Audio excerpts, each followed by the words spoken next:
आपने कभी कभी अनुभव किया होगा जीवन में कि अहेतु की कृपा किसे कहते हैं। भगवान बिना मतलब की कृपा कर दे तो उसे अहेतु की कृपा कहा जाता है। जिन लोगों के सामने हम लोग पले बड़े हैं, मैं यहाँ पौधन लन के संस्थापक के रूप में नहीं खड़ा हूँ, मैं एक योग के विद्यार्थी के रूप में खड़ा हूँ। और मुझे लगता है कि यहाँ पर उपस्थित प्रत्येक व्यक्ति जानता है कि मंच पर जो बैठे हैं उनके साथ बैठना कितना बड़ा गौरव होता है। हमारे डॉक्टर ईश्वर भारद्वाज सर अभी अर्पण भाई परिचय करा रहे थे, तो उन्होंने कहा कि योग के भामाशाह, मैं कहूँगा योग के पितामह, क्योंकि एक जीवन की आहुति लगती है तब जाकर कोई संस्था खड़ी होती है। लेकिन जिसका जीवन ही अपने आप में एक इंस्टीट्यूशन हो, उनके साथ में बैठ पाना, उनके साथ में दीप प्रज्वलन कर पाना। सर ने हजारों नहीं लाखों बच्चों को पढ़ाया है, अब वो पढ़ा रहे हैं आगे, इसलिए उनको बहुत सारे लोग उन्हें जानते हैं, वो सबको शायद वैसे ना जान पाते हो। सर आपका आशीर्वाद प्राप्त होता था जब आप देव संस्कृत विश्वविद्यालय में आया करते थे। डॉक्टर सुरेश बणवाल जी, डॉक्टर चिन्मय पंड्या जी और मैं खुद को श्री राम शर्मा आचार्य जी के शिष्य के रूप में यहाँ पर स्थापित कर रहा हूँ।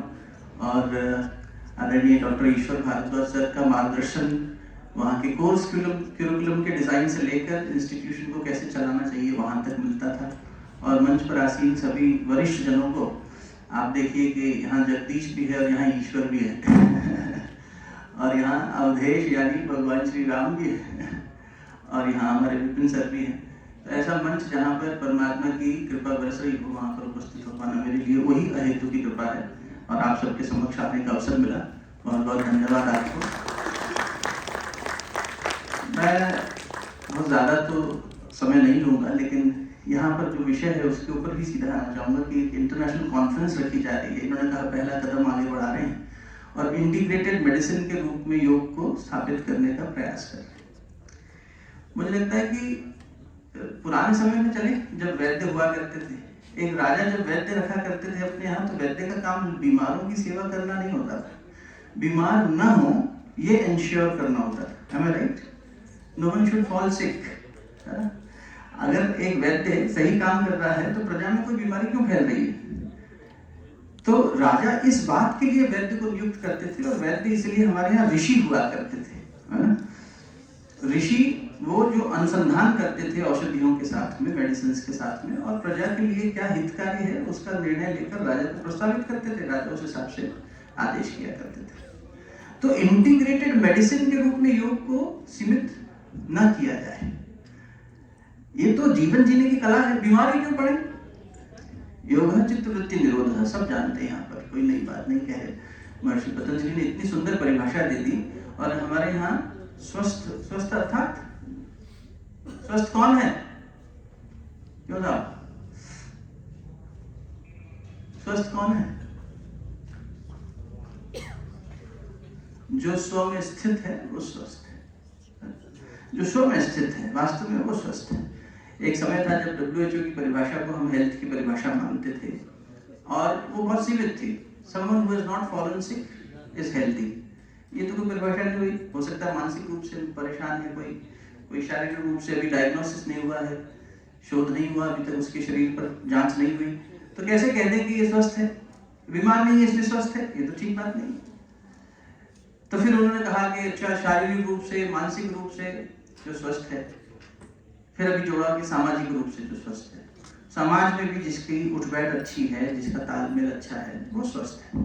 लेकिन फिर भी परिभाषा में भी बहुत कुछ जोड़ना बाकी है। जो जहाँ पर ऋषि पतंजलि बैठकर ये बात कह रहे हैं कि योग चित्त वृत्ति निरोध, जहाँ चित्त की गहराई में जाने की बात हो रही है और स्व में स्थित होने की बात हो रही है। अगला सूत्र क्या किया उन्होंने? तथा दृष्टि स्वरूप अवस्थानम, जो अपने ही वास्तविक स्वरूप में स्थित हो गया उस स्थान पर योग सिद्ध हुआ।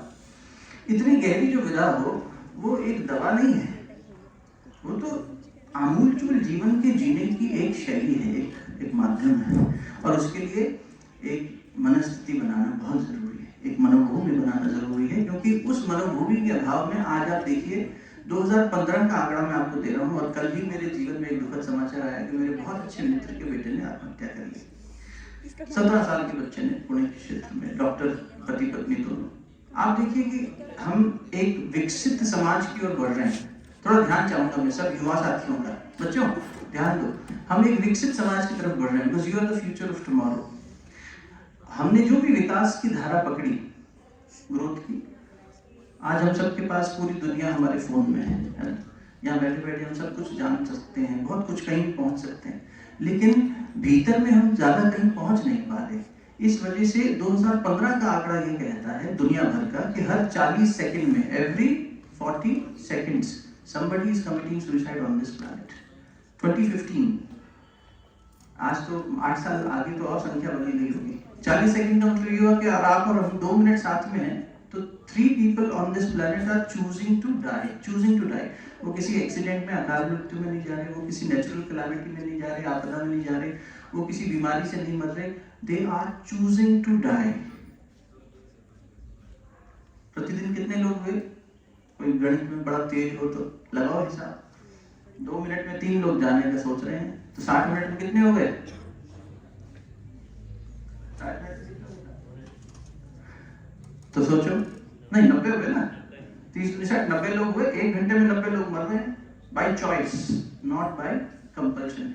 वो they are not having any hope. Gurudev लिखते हैं, योगेशी पंडित श्री राम शर्माचार्य जी, कि आत्महत्या क्यों, एक छोटा सा उन्होंने ग्रंथ लिखा, आत्महत्या क्यों, पॉकेट बुक, जेब में आ जाए इतनी छोटी सी किताब कहना ठीक नहीं, ऋषि जो चीज लिखते हैं वो ग्रंथ हो जाते हैं, है ना।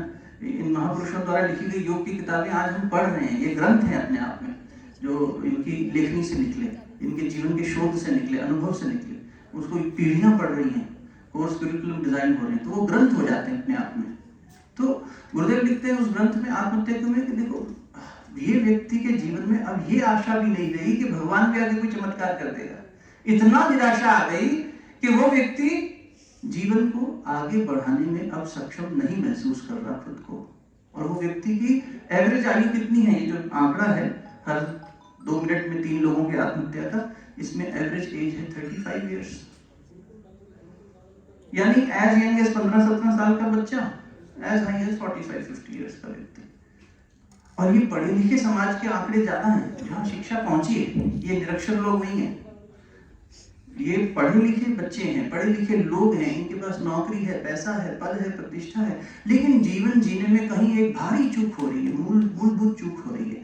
जब हम लोग शांतिकुंज में रहा करते थे, 9 वर्ष वहाँ गुरुदेव के प्रांगण में रहे, 2008 से 2016 तक, मेरी पत्नी और मैं, और वहीं रह के अर्पण शिवम इन लोगों के साथ में इनको पढ़ाया किया, तो वहाँ पर भी ये बात आती थी। तो जब वहाँ से चले आगे तो गुरुदेव ने कहा, मैं ये चाहता हूँ कि आश्रम एक स्पिरिचुअल एकेडमी है शांतिकुंज, यहाँ आकर सीखो, समाज में जाके धारा बन के, और बहुत हर कोई यहाँ नहीं आ पा रहा, तुम लोगों तक पहुँचो। इमरजेंसी में क्या होता है पता है, जब इमरजेंसी होती है तो डॉक्टर अपने क्लिनिक में बैठ के इलाज नहीं करता, क्यों साहब? तब वो ये नहीं कहता कि टोकन लो, नंबर से आओ, इतनी फीस जमा कराओ तब देखूंगा। इमरजेंसी में डॉक्टर कैंप लगाता है और क्षेत्र में जाके लोगों को दवाइयां बांटता है। बेटा इमरजेंसी का समय चल रहा है, ये इमरजेंसी है ना, कि हमारे आपके बीच में बैठे हुए लोगों के मन में क्या चल रहा है हमें नहीं पता। उन माँ बाप को जो खुद डॉक्टर हैं उन्हें नहीं पता था कि उनका बच्चा कल सुसाइड कर लेगा, 9वें माले से जाके कूद गया, हमें नहीं पता था कि यार कैसा खेलता बच्चा था।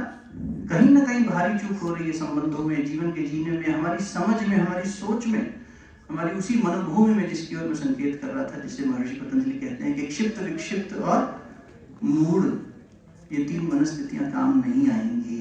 ये सिर्फ आसन सिद्ध करने की बात थोड़ी है। आसन सिद्ध करना अगर योग होता तो सर्कस का हर जिम्नास्ट योगी हो जाता, नहीं। ये तो मन को सिद्ध करने की बात है, ये उस चित्त को शोधन करने की बात है जिसके अंदर ये सब चीजें बैठी हैं जो हमें प्रेरित कर रही हैं कहीं ना कहीं गलत कर देने के लिए। दुर्योधन याद है ना सबको? भगवान कृष्ण ने प्रश्न पूछा कि भाई पांडवों में और तुम में क्यों अंतर है? हमारे विद्वत जन तो जानते हैं, तो सूरज को दिया दिखाने की बात है, पर नए साथियों के लिए बात रख रहा हूँ। तो दुर्योधन ने बड़ा अच्छा उत्तर दिया था जो हमारे ऊपर लागू होता है।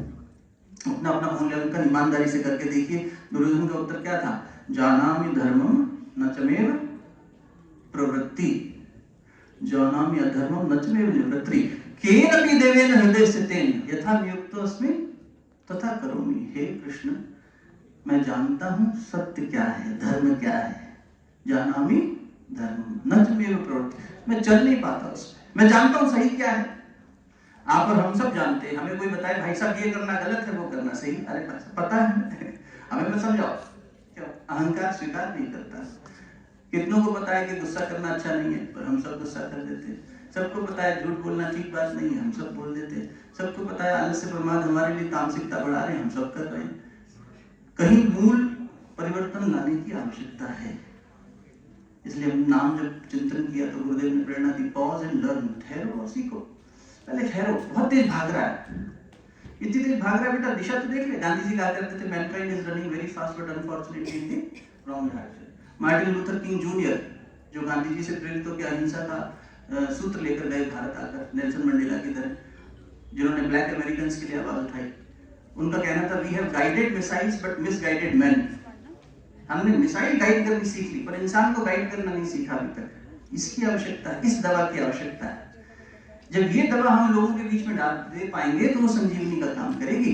आज लक्ष्य किया हुआ मन मूर्छित हो रहा है, क्षमा करना बार बार। लक्ष्मण मतलब लक्ष्य किया हुआ मन। लक्ष्य किया हुआ मन भगवान के साथ जुड़ने के बाद भी मूर्छित हो सकता है। रामायण जी बता रही है हमें। क्यों? राम जी के साथ थे, ईश्वर के साथ हो, हाँ बिल्कुल, न्याय के साथ हो, हाँ है, सत्य का साथ दे लो, हाँ ईमानदारी से जी लो, हाँ अच्छा जीवन जी लो, जहाँ फिर भी मन मूर्छित हो रहा है कि नहीं, तो किसी हनुमान को लानी पड़ेगी संजीवनी। इसीलिए उनको गुरु की उपाधि दे दी, श्री गुरु चरण सरोज रज। तुलसीदास जी ने, आप गुरु हो, आप भगवान। गुरु कौन? जो भगवान का बोध कराते, जो सत्य का बोध कराते। भगवान क्या है, ईश्वर क्या है? एक तो समक्ष बैठे हैं ईश्वर भारद्वाज जी, एक जगदीश बाबा जी। ईश्वर क्या है? एक न्यायकारी सत्ता है, जो बोओगे सो काटोगे। बेटा सत्य बोओगे तो सत्य काटोगे, गुरु जी कहा करते थे। भगवान के खेत में हमने अपनी बुद्धि बो दी बेटा, तो देखो भगवान ने कई गुना करके वापस दी। भगवान के खेत में अपने विचार बो दिए, तो देखो कई गुना होकर वापस आए। भगवान के खेत में अपना समय बो दिया, हम भगवान के खेत में कितना बो रहे हैं। भगवान अर्थात योग सिर्फ आस्था और अनास्था की बात नहीं है, योग तो जीवन जीने की शैली है ना। कोई भगवान को ना मानता, स्वयं को मान ले। अरे अपनी अंतरात्मा में थोड़ा तो खोज के देख, तेरा मूल्य तो पहचान, तब ये घटनाएं होनी बंद होगी जिनका मैंने जिक्र किया। तब कहीं जाकर दुर्योधन से ऊंची स्थिति आ पाएगी, वरना दुर्योधन वाली हालत है हमारी, क्षमा करना, अर्जुन वाली हालत नहीं है। इसलिए गीता प्राप्त देवराज युधिष्ठिर को भी प्राप्त नहीं हुई। धर्मराज थे, आयु में बड़े थे। प्रश्न उठ सकता है मन में, द्रौपदी इतनी प्यारी थी कि कृष्ण उन्हें कृष्णा बुलाते थे। जो इतने प्यारे थे उनमें से किसी को नहीं दी सिवाय अर्जुन को गीता जी का ज्ञान। क्यों? अर्जुन में क्या खास बात थी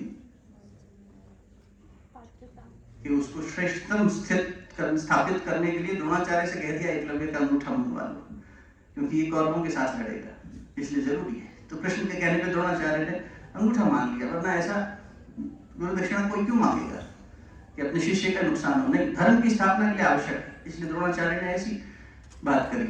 बताइए अर्जुन में क्या खास बात थी? पात्रता। तो धर्मराज बेटा बहुत अच्छा सोचा तुमने, लेकिन धर्मराज तो बकायदा धर्म के दक्ष के प्रश्नों के क्या उत्तर दिए युधिष्ठिर ने, उनको भी सुना देते बड़े भैया को, और युद्ध भूमि से पहले बैठ के सुना देते पांडवों के साथ शिविर में। शिष्यत्व और श्रद्धा भी साथ। बहुत सुंदर। एक चीज थी अर्जुन में जो कभी नहीं हटा उससे, शिष्यत्व का भाव, और उसकी वजह से अर्जुन का उन्मुखीकरण, orientation. He was always oriented towards Krishna. When Duryodhan and Arjun was given the choice of choosing between Krishna and his Narayani Sena, what did Arjun choose? अरे आप निहत्ते आ जाओ, हमें आप चाहिए हो। अगर आप नहीं तो कुछ भी नहीं, और आप हो, आपके माध्यम से जो मिलेगा स्वीकार है। हार मिली तो स्वीकार, उसी दिन जीत गया था वो। गीता तो उसने लोक कल्याण के लिए। कई लोग कहते हैं अर्जुन सम्मोहित हो गए थे, अर्जुन भ्रम में आ गए थे अपने दादाजी को देख के, गुरु को देख के। नहीं, वो मोह अलग था, हमारा आपका मोह अलग है, क्यों साहब? सामने थाली रखी हो तो मुंह में पानी आ जाता, हमारा लालच वो है। हम अठन्नी दास, चवन्नी दास, पेड़ा दास, लडुआ दास हैं, क्षमा करना। हमारा मन अभी दुर्योधन की स्थिति में है। जानामि धर्मम न च मे प्रवृत्ति, जानामि अधर्मम न च मे निवृत्ति। मेरी निवृत्ति नहीं हो रही, मुझे पता है ये करना गलत है, फिर भी मैं कर रहा हूँ। केन अपि देवेन हृदय स्थितेन, कोई संस्कार मेरे दरबार, देव शब्द संस्कार के लिए आया, कोई मेरे चित्त में बैठकर मुझे जैसा प्रेरित कर देता है, यथा नियुक्तो अस्मि तथा करोमि, वैसा मैं कर बैठता हूँ। Is it not compulsive behaviour which you and I R following every day compulsively? I have my preferences, my likes, my dislikes, my choices. ये पसंद है, ये नहीं पसंद है, ये विचारधारा पसंद है, ये मनुष्य पसंद है, ये जगह पसंद है, वो नहीं पसंद है। Are we not judgmental? वो अर्जुन जो बड़ी से बड़ी अप्सरा से च्युत नहीं हुआ, अच्युत बना रहा, क्या वो युद्ध भूमि में खड़ा होकर भ्रमित हो जाता? अरे क्षत्रिय तो प्रतीक्षा करता है ऐसे स्वधर्म के पालन के लिए, फिर क्यों वो मोह में आ गया? इसलिए जो संतजन है जब व्याख्या करते हैं तो कहते हैं भगवान ने बीचों बीच रथ ले जाके खड़ा किया और फिर ऐसे उंगली घुमाई, याद है, और उनकी उंगली से माया का पर्दा पड़ गया। भगवान ने अर्जुन के मन में मोह जगा दिया, भ्रम पैदा कर दिया। वरना जो व्यक्ति गांडीव के लिए ये प्रतिज्ञा करे कि इसकी कोई अपमान कर दे तो मैं उसका वध कर दूंगा, ये क्षत्रिय की प्रतिज्ञा है। और गांडीव को यथास्थान रखते थे और अगर स्थान न होता तो कंधे पे डालकर सोता नहीं था अर्जुन, निद्रा जही थे लक्ष्मण जी भी और धनंजय भी। क्यों? तो वो गांधी उठा नहीं पा रहा, भगवान ने प्रेरित किया ताकि गीता जी हम तक पहुंचे। इसलिए अर्जुन महान है। उनमें थी पात्रता से ज्यादा एक और बात, वो थी वो भगवान को छोड़ते नहीं थे कभी, हमेशा भगवान, हमेशा सत्य। भगवान हमारे अंदर बैठा हुआ वो अंतरात्मा जिसे जाने बिना वेद कहते हैं आत्मा वा अरे ज्ञातव्य, आत्मा वा अरे श्रोतव्य। जब तुम इसको सुनोगे, इसको जानोगे, इसके बताए रास्ते पर चलोगे तो तुम ठीक दिशा में चल पाओगे। क्योंकि धर्म की परिभाषा करते हुए परम पूज्य गुरुदेव लिखते हैं कि जो वास्तविक है केवल उसी को धारण करना धर्म कहलाता है। जो वास्तविक है, याद रह जाए कोई एक बात, सारी बात बेकार, एक बात आप पकड़ लेना, कोई भी जो मन पकड़ ले जो आपकी रुचि की हो, चाहे दुर्योधन याद रह जाए, चाहे अर्जुन, और चाहे ये क्या धर्म, क्या कि जो वास्तविकता को धारण करना है वही धर्म है। वास्तविकता क्या है? ईश्वर, कण कण में ईशावास्यम उसी की घोषणा कर रहा है। ईशावास्यम इदम सर्वम, सब जगह है। और भोग करना है तो त्याग के भाव से कर, क्योंकि तू पूर्ण है, खुद को पूर्ण माने बैठा है। ये मान्यता गलत हो गई है। इस मान्यता, गलत मान्यता के नतीजे भुगत रहे हम और आप। जो आत्महत्या कर रहे हैं तो एक बात, लेकिन देखो स्ट्रेस में कितने लोग हैं। 2008 में मुझे याद है जब हमने नौकरी छोड़ी थी बेंगलोर से और हरिद्वार शांतिकुंज आश्रम आए थे, तो 2008 में आंकड़ा ये था कि stress is a $1 billion industry, $1 billion की इंडस्ट्री थी। आज $3 ट्रिलियन की इंडस्ट्री है स्ट्रेस। इंडस्ट्री से मतलब stress related products, stress related treatments, stress related किताबें, वो सब तमाम चीजें जो हमें दिखाती और सिखाती हैं कि स्ट्रेसफुल ना हो और ठीक तरीके से जिएं। सोचिए कितना ज्यादा स्ट्रेस पैदा हो गया है instead of all the development which you and I R enjoying today. तो ये जो हमारा भोगवादी चिंतन की वजह से बीमारियां आ रही हैं, मानसिक शारीरिक जीवन में उथल पुथल मची है, उसे योग रूपी विचारधारा से ठीक किया जाना चाहिए। तब ये मेडिसिन इंटीग्रेटेड कही जा सकती है। भोग रूपी जीवन शैली से योग रूपी जीवन शैली। अब योग मतलब जुड़ना, आप सब जानते हैं, मेरे से ज्यादा पढ़े लिखे हैं इस मामले में। तो योग जो जुड़ने की बात कह रहा है वो कहाँ जुड़े? क्योंकि वो चित्त जिसके अंदर कोई बैठा है, ये नपि दिवेन हृदय स्थितिन, के नपि दिवेन हृदय स्थितिन, वो तो फंस रहा है बार बार। हमारी मान्यताएं हमारी मदद नहीं कर रही है। इसलिए गुरुदेव ने कहा मान्यताओं के बदले विवेक को महत्व दो, इसको जागृत करो। तुम्हारी मान्यता सही है, ठीक है, फॉलो करो, और नहीं है तो ठीक कर लो। इसीलिए तो श्रेष्ठतम हो। पशु और हम में अंतर क्या है? यही विचार शक्ति का, वो विचार कर सकता है। आदरणीय मिसी सर आने वाले हैं।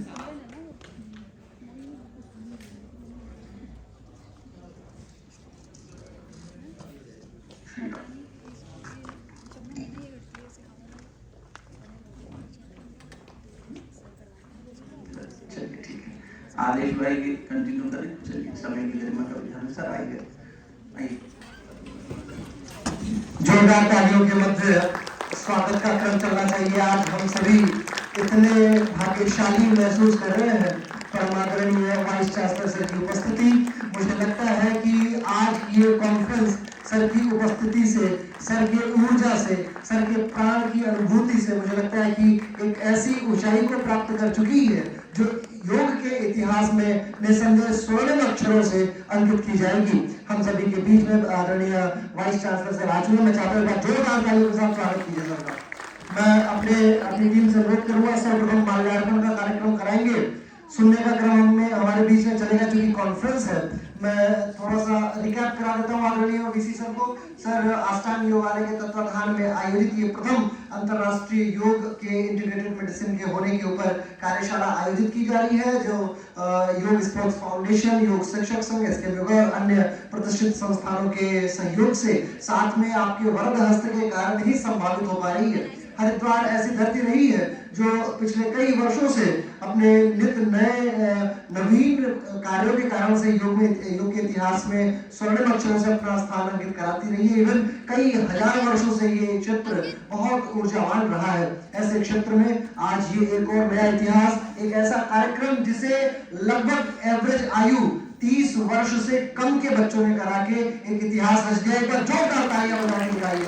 हमारे साथ में कई देशों के लोग भी जुड़े हुए हैं। अभी आप जब दूसरे सेशन में जाएंगे तो आप देखेंगे कि कई सारे देशों के वक्ता आपके बीच में उपस्थित होंगे। मैं माल्यार्पण की टीम से अनुरोध करूंगा कि जय सर्वप्रथम मैं चाहता हूँ वाइस चांसलर सर का स्वागत आदरणीय ईश्वर भारद्वाज सर एवं VK Pandey sir, Pahwa sir, आप सभी लोग करें। माला पहना के, माला साथ में रुद्राक्ष की माला और पटका अर्पण जी। अभी जोरदार तालियां बजती रहनी चाहिए। मुझे लगता है कि ये क्षण एक ऐसा भाव विभोर करने वाला क्षण है। आप समझिए एक तरीके से पिता का स्वरूप जो होता है किसी परिवार में, वो किसी विश्वविद्यालय में माननीय कुलपति का होता है, कुलाधिपति का होता है या उप कुलपति का होता है, जिनके मार्गदर्शन में छोटी से छोटी चीज चल रही हो। देखिए मैं ये नहीं मानता कि हम लोगों ने बड़ा कार्यक्रम किया है, परंतु ये आश्वस्त हूं मैं इस बात से कि हमारे छोटे से भी कार्यक्रम को बहुत विशिष्ट बना दिया हमारे वाइस चांसलर सर की उपस्थिति ने। जोरदार तालियां। अब इसी क्रम में माल्यार्पण का क्रम चलता रहेगा। मैं अनुरोध करूंगा हमारे अन्य हमारे वक्ताओं से, मैं सर्वप्रथम अनुरोध करूंगा अंकुर मेहता सर से, आप ईश्वर भारद्वाज सर का माल्यार्पण करके स्वागत करें। जोरदार तालियां। ये एक अभूतपूर्व है, लेकिन मैं ये समझता हूँ कि जो डायरेक्ट डिसाइपल है, हम लोग तो अंकुर मेहता सर के डिसाइपल शिष्य रहे हैं और अंकुर सर ईश्वर भारद्वाज सर के रहे हैं, तो ये मौका जब एक साथ दो गुरु और शिष्य मंचस्थ हो तो ये मौका निसंदेह गुरु को और शिष्य के प्रेम को प्रतिबिंबित कराने का होना चाहिए। जोरदार तालियां बजती रहनी चाहिए।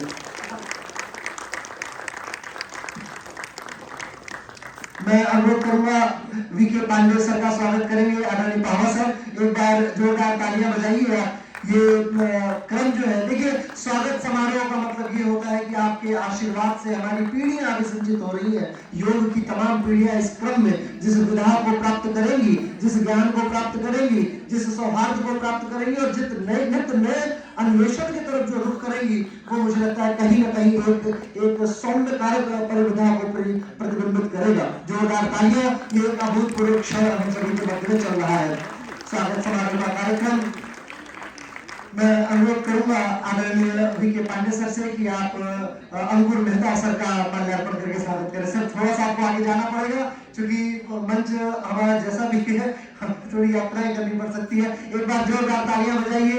ये भी मेरे लिए व्यक्तिगत तौर पे बहुत भाव विभोर कर देने वाला क्षण है, क्योंकि मुझे लगता है कि जिससे हम लोगों ने कुछ सीखा है, आज उस समाज को, उस क्षेत्र को हम कुछ दे पा रहे हैं, ये अपने आप में ऐतिहासिक है। और इस ऐतिहासिक परिविधा के हम सभी लोग नियामक बन रहे हैं और उसके प्रायोजक बन रहे हैं, कारक बन रहे हैं। एक गिलहरी योगदान देने का जो संकल्प है वो प्रतिबिंबित हो रहा है, तो ये मुझे लगता है कि बहुत अभूतपूर्व क्षण है। जोरदार तालियां। एक बार ये तालियां बजती रहनी चाहिए। अभी आप अंकुर मेहता सर को सुन रहे थे। मैं आपको बता दूं, हम लोगों का तो पूरा बचपन ही, मतलब शिक्षा जब हमने शुरू की थी सन 2008, 9, 10, 11 में, उन दिनों सुन के ही बीता है, तो हमारे लिए तो बहुत ही अभूतपूर्व वक्ता रहे हैं। इसी क्रम में मैं अनुरोध करूंगा अर्पण जी से।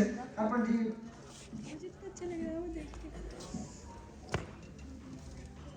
मैं अर्पण जी से अनुरोध करूंगा जो अष्टांग योगालय के फाउंडर प्रेसिडेंट है, आप अवधेश मिश्रा सर का माल्यार्पण करके स्वागत करें। ये अगेन मैं आपको एक बात बताऊं, हम लोग पिछले 2 महीने से, जब मुझे लगता है अक्टूबर 4 या 5 तारीख से हम लोग की वार्ता शुरू हुई थी और इसमें अर्पण ने मुझे बताया कि भैया कुछ करना है ऐसा जो हम अपने इस क्षेत्र को दे पाए। अष्टांग योगालय न्यूली रजिस्टर्ड संस्था है हरिद्वार, जो कि योग के तकरीबन हरिद्वार के अगर 100 किलोमीटर रेडियस में आप देखें तो मुझे लगता है 10 से अधिक विश्वविद्यालय हैं और उन 10 विश्वविद्यालयों में बहुत सारा योग का मतलब मैटर आपको देखने को मिल सकता है, परंतु प्राइवेट प्लेयर के तौर पे उभरना और इस तरीके की गतिविधि कर पाना, रिसर्च की दिशा में जाना, मुझे लगता है कि बहुत कम संस्थाएं ये कार्य करती हैं। लेकिन बिजनेस करना और कराना एक बहुत अलग बात होती है, परंतु रिसर्च को प्रमोट करना कहीं ना कहीं अलग बात है। अब मैं अर्पण जी से अनुरोध करूंगा आदरणीय जगदीश लाल पहवा सर का भी स्वागत करें माल्यार्पण करके। ये सौभाग्य है, हालांकि ये सौभाग्य मुझे भी प्राप्त कर लेना चाहिए था, परंतु कहीं ना कहीं मालिक की एक ऐसी दुविधा है। नहीं प्लीज प्लीज कंटिन्यू करें, मैं आशीर्वाद दे दूंगा सर। ये माइक की ऐसी दुविधा है, दुविधा की सुविधा कह लीजिए। मुझे लगता है माता सरस्वती जब वास करती है मुखारविंदों पे तो वो किसी भी भाव में निकल सकती हैं और उनके भावों का अन्वेषण करना यही तो हमारा काम है। रिसर्च स्कॉलर्स का मूल काम क्या है, जो चीजें हैं उसी पे वापस रिसर्च डिपेंड ऑन क्वेश्चन है, डिपेंड ऑन आपके किस मेथड को आप फॉलो कर रहे हैं। अब मैं अनुरोध करूंगा हमारे अग्रज और हमारे जिनके कारण से हम लोग कुछ कर पाते हैं, आदरणीय अंकुर मेहता सर से आप अर्पण को माल्यार्पण करके इनका स्वागत कर दीजिए, क्योंकि अर्पण पिछले मुझे लग रहा है 4 दिन से तो सोया नहीं है। कल रात को हम 12:30 बजे गए हैं। मैं आदरणीय वाइस चांसलर सर को ये बताना चाह रहा था कि सर जब कार्यक्रम की रूपरेखा हम लोगों ने तैयार करनी शुरू की थी तो अर्पण शर्मा जी बहुत ज्यादा प्रभावित थे और मुझे आप सब नहीं जानते थे, परंतु आपकी जो कृतियां हैं जिनके कारण से आपका ये समस्त संकाय हमेशा से एक नई दिशा को प्राप्त करता है, हम लोग उसको फॉलो करते रहे हैं। और आपके बहुत जितने भी लोग आपको मंच पर दिख रहे हैं ये वो लोग हैं जिनके कारण से हम कहीं ना कहीं अपनी स्वीकृति को, अपने शिक्षा को, अपने नैसर्गिक ज्ञान का अन्वेषण कर पाया करते हैं। और आज उनके बीच में मैं बोल के खुद को बड़ा धन्य समझ रहा हूँ। हालांकि मैं विषय में नहीं बोल रहा हूँ, परंतु ये जो इनॉग्रल टाइप का शब्द है मेरे लिए तो यही आशीर्वाद के स्वरूप में है। मैं अगले ही क्षण आदरणीय पहवा सर को आमंत्रित करूंगा। जब आप उनको सुनेंगे और उसके बाद फिर मैं अपने अन्य अतिथियों को आमंत्रित करूंगा। आदरणीय पहवा सर को सुनिए। मैं आदरणीय पहवा सर को आमंत्रित करूंगा। सर आप मंचस्थ हो। सर एक आप जब तक यहाँ तक पहुंचे आप सभी को एक मैं बात बता दूं। आज इस प्रांगण में तकरीबन 250 सीटर ये प्रांगण है, खड़े वगैरह हो गए सभी लोग, बैठ के अगर देखें तो 250-300 लोग आते हैं इस प्रांगण में। इस प्रांगण में यदि कोई एक ऐसा व्यक्तित्व है जो सर्वाधिक प्रसन्नता की सीमा को प्राप्त कर रहा है तो आप अंदाजा लगाइए। मुझे लगता है वो 2 या 3 ऐसी प्रतिभूतियां हैं, ऐसी विभूतियां हैं। प्रतिभूतियां इसलिए क्योंकि मैं वो सिक्योरिटीज बोलता हूँ अपने अगर आंग्ल भाषा में आप देखें तो। ये प्रतिभूतियां या विभूतियां इसलिए महत्वपूर्ण है क्योंकि आज लग रहा होगा उनकी छाती जो गर्व से बहुत ज्यादा प्रफुल्लित हो रही होगी। एक तो हमारे गुरु लोग ईश्वर भारद्वाज सर, अंकुर मेहता सर, आदरणीय वाइस चांसलर सर की कृतियां, तो डेफिनेटली वाइस चांसलर सर और उनके डिपार्टमेंट्स के लोग, और अर्पण शर्मा जी की माता जी भी। एक बार जोरदार तालियां उनके लिए भी बजनी चाहिए। मुझे लगता है कि आज वो हम सभी के सामने बैठी हुई है और आज मुझे लगता है कि उनको उनका जितना भी उन्होंने मेहनत की, जितनी भी मेहनत की है अर्पण के ऊपर, कहीं ना कहीं वो पूर्णता को प्राप्त करा। स्वागत है माता जी आपका आदरणीय पहवा सर। अगले क्षण आप पहवा सर को सुनेंगे। बहुत स्वागत है सर। एक बार जोरदार तालियों के साथ अपने अलग विद्वान श्रेणी के व्यक्ति, आप इनकी वाणी को सुनेंगे तो आपको एक प्रतिबिंबित होगा कि मैं क्यों कह रहा हूँ कि आपको एक अलग दिशा निर्देशन प्राप्त होगा। आदरणीय पहवा सर। धन्यवाद। भारत माता की, भारत माता की। आज अर्पण जी की पूरी टीम ने जो इंटरनेशनल का ये अष्टांग योग के ऊपर जो कार्यक्रम रखा है, ये बहुत ही, मेरे पास जब अर्पण जी आए तो अर्पण जी को मैं मिलते ही पता नहीं क्या अटैचमेंट हो गया उनके साथ। मैंने कहा जी अर्पण जी आप मेरे से क्या चाहते हो, जैसे आप चाहोगे, आपका भविष्य बहुत उज्जवल है, आपने बहुत आगे बढ़ना है और आप इस उम्र में आज ये कार्य करने जा रहे हो इंटरनेशनल लेवल का। और उत्तराखंड नहीं, सिर्फ उत्तराखंड ही नहीं, पूरे देश में अब योगा का इतना बड़ा वो फ्यूचर है। विश्व गुरु बनने के लिए योग ही एक ऐसा माध्यम है जो हमें विश्व गुरु बनाएगा। मोदी जी का मिशन, विजन पूरे अंतर्राष्ट्रीय स्तर पर अपने आप को आगे बढ़ाने के लिए बहुत ही बड़ा कार्य कर रहे हैं। मोदी जी अभी इन्वेस्टर समिट में उत्तराखंड के लिए उनके जो भाव है, उन्होंने जो अपनी इच्छा रखी है यहाँ के लिए टूरिज्म, योग और इसको आगे बढ़ाना, आयुर्वेद को आगे बढ़ाना, ये उनके लक्ष्य है। और मैं समझता हूँ कि आने वाले टाइम में कोविड ने हमें बता दिया है कि भारतीय जो आयुर्वेद और ऋषि मुनियों की जो ये पद्धति, योग, यही हमें देश में, पूरे वर्ल्ड में ये अब इसका भविष्य है और उत्तराखंड में विशेष भविष्य है। मैं आज इस कार्य से बहुत ही खुश हूँ, प्रसन्न हूँ। आज के जो मुख्य अतिथि हमारे वाइस चांसलर साहब आए हैं, मैं उनका हार्दिक स्वागत करता हूँ। ईश्वर भारद्वाज जी मेरे गुरु, और मेरे को आज से 30 वर्ष पहले उंगलियों में झंझनाहट रहती थी, तो आपकी कृपा से आज तक मैं 75 साल की आयु में बिल्कुल ठीक स्वस्थ हूँ, आपकी आशीर्वाद से। जितने भी गुरु बैठे हैं, मैं आप सबको नमन करता हूँ। आपने इन बच्चों का भविष्य बनाना है और अर्पण जी को आपने आशीर्वाद देना है ताकि ये बहुत आगे जाए, और मेरा पूरा सहयोग रहेगा, हर तरीके से सहयोग रहेगा। धन्यवाद। जय हिंद, जय भारत।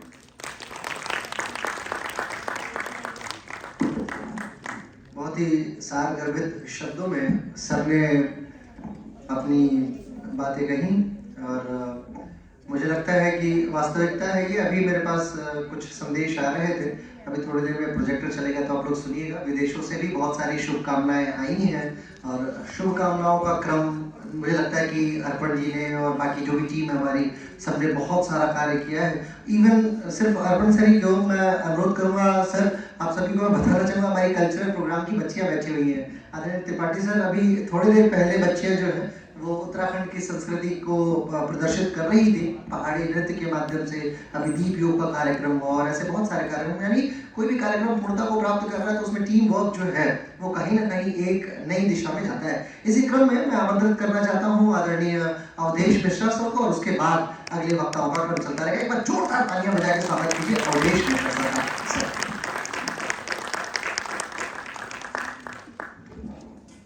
धन्यवाद। मंचस्थ हमारे माननीय कुलपति प्रोफेसर ए.के. त्रिपाठी जी, आदरणीय प्रोफेसर ईश्वर भारद्वाज जी, अंकुर जी, professor A K. Tripathi ji, professor VK. Pandey ji, हमारे कैंपस डायरेक्टर, और जगदीश लाल पावा जी, और हमारे सभी सम्माननीय विशिष्ट अतिथि और आए हुए सभी श्रोतागण जो सहभागिता कर रहे हैं इस आयोजन में। आज का विषय जो कॉन्फ्रेंस का रखा है, अष्टांग योगालय और उत्तराखंड आयुर्वेद विश्वविद्यालय के सौजन्य से, बहुत ही अच्छा सब्जेक्ट है कि योगा ऑन इंटीग्रेटिव मेडिसिन। सबसे पहले तो हमें ये जानना पड़ेगा कि इंटीग्रेटिव मेडिसिन है क्या। कई बार कंफ्यूजन बहुत होता है। एक्चुअली मेडिसिन का मतलब हम केवल औषधि से ले लेते हैं, यहाँ पर औषधि नहीं है।